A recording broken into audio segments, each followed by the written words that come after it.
এসেছি আমাদের একটি কথা বলতে।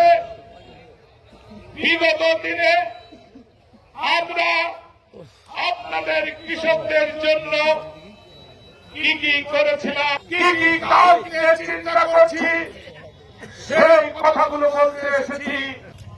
এই বিষয়ে আপনাদের দু একটি কথা আমি স্মরণ করে দিতে চাই।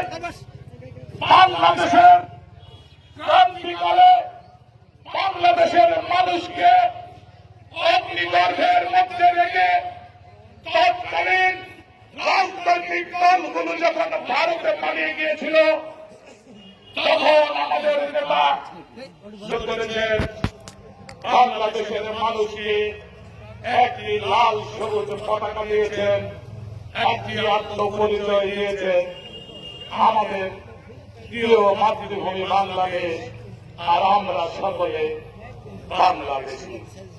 তিনি শুধু পরিচয় দেননি, তিনি প্রথম উপলব্ধি করেছিলেন বাংলাদেশে যদি আমরা কৃষক সমাজকে সঠিকভাবে পরিচর্যা করতে পারি, আমরা যদি কৃষক সমাজের পাশে থাকি, কৃষি ক্ষেত্রে উন্নতি হয়, বাংলাদেশ উন্নত বিশ্বের একদিন মাথা উঁচু করে দাঁড়াবে।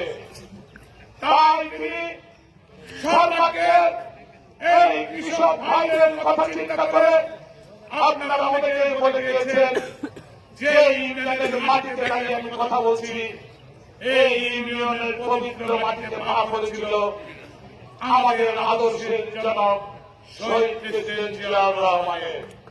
তিনি পৃথিবীর একমাত্র রাষ্ট্রনায়ক, যিনি রাষ্ট্রনায়ক থাকা অবস্থায় নিজের হাতে কোদাল তুলে নিয়েছেন, আপনাদের সাথে নিয়ে খাল খনন করে বাংলাদেশে তিন ফসলের সূচনা করেছেন আপনাদের অধিকার প্রতিষ্ঠার জন্য।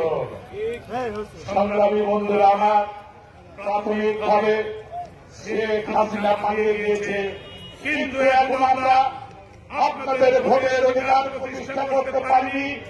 এখনো আমরা নিশ্চিত করতে পারিনি বাংলাদেশে কবে ভোট হবে, কবে আপনারা আপনাদের পছন্দ মতো নেতা নির্বাচিত করবে, যারা আপনাদের সুখে সুখে পাশে থাকবে। একটি রাষ্ট্র বিগত দিনে যেভাবে চলেছে সেইভাবে আগামীতে চলতে পারে না, পারে কি? পারে না। সেই জন্য আজকে যখন সংস্কারের কথা উঠছে, আমাদের নেতা তিনি উপলব্ধি করেছিলেন আজ থেকে আরো 3 বছর আগে যে আল্লাহ রাব্বুল আলামিন যদি আপনাদের ভালোবাসায়, আপনাদের আস্থায় আমাদের আগামীতে কখনো রাষ্ট্র পরিচালনার সুযোগ দেন, তাহলে আমরা আগামী দিনে যে সংস্কারগুলো করব তার থেকে আমরা 2.5 বছর আগে আমাদের নেতা জাতির উদ্দেশ্যে 31 দফা সংস্কার ঘোষণা করেছেন। তার প্রথম দফাটি কি? তার প্রথম দফাটি হচ্ছে প্রতিহিংসা ও অন্যায়ের রাজনীতির বিপরীতে আমরা উদারতা ও সম্প্রীতির রাজনীতি করব। বিগত দিনে আপনারা জানেন এই উদয়পুর, এই পুরো যে সন্ত্রাসের পটভূমি তৈরি করা হয়েছিল, আমরা আগামী দিনে তা চাই না। চান কি? যদি তাই করি তাহলে আওয়ামী লীগ আর আমাদের মধ্যে পার্থক্য কোথায়? আমরা আগামী দিনে ভালোবাসা নিয়ে সকলের জন্য এই উদয়পুর, এই পুরো তাদের বাসযোগ্য করে যেতে যায়। কিন্তু কথা আছে, যারা বিগত দিনে আপনাদের উপর জুলুম করেছেন, নিপীড়ন চালিয়েছেন, নির্যাতন চালিয়েছেন, আমরা মনে করেছিলাম 5 তারিখের পরে তারা নিজেদের সূত্রে নেবেন, ভালো হয়ে যাবে। কিন্তু সম্প্রতি কি দেখছি, তাদের নেত্রী রাজপালন একবারের জন্য মনে হয়নি তার হাতে যে হাজার হাজার মানুষের রক্তের দাগ, সেই উপলব্ধি একবারও জাতির কারো মনে হয়নি। তাই বর্তমান সরকারকে বলছি, আপনারা প্রয়োজনীয় ব্যবস্থা নিন, এত কিছু করেন।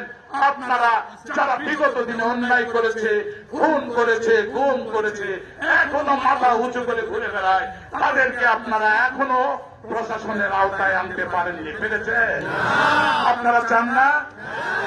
তাদেরকে অবিলম্বে বিচারের মুখোমুখি করার জোর দাবি জানাচ্ছি। আমার কৃষক ভাইরা, আজকে আলু চাষী ভাইরা নির্মম নির্যাতনের মধ্যে পড়ে গেছেন, একবারে আশা নিরাশার দুরাশায় পড়ে গেছেন।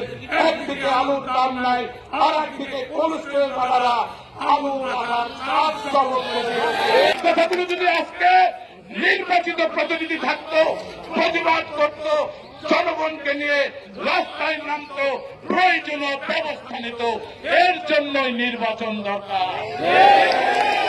আমরা তো বলি নাই আমাদেরকে ভোট দিন, আমরা তো বলি নাই আমরা ক্ষমতা যেতে চাই, আমরা সারাদিন যেটা করছি, আমরা তো রাজনীতির নামে ব্যাংক করিনি, আমরা তো ইউনূস সাহেবের ঘাড়েও কিছু লোক চেপে বসে আর মনে মনে কয় নির্বাচন হলে তো বিএনপি